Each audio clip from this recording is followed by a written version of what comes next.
broadcasting from the Public Relations Department in Bangkok.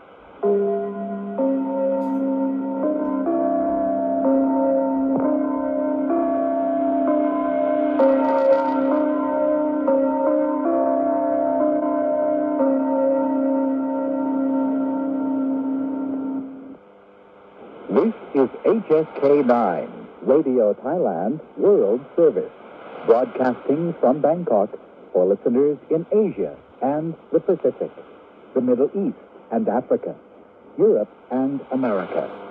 It is now time for our broadcast in English for listeners in Europe. Live from the Public Relations Department of the Royal Thai Government, this is Radio Thailand News. สวัสดีครับ สวัสดีค่ะ This is Radio Thailand's Morning News Hour with me, Namo Pananuphong.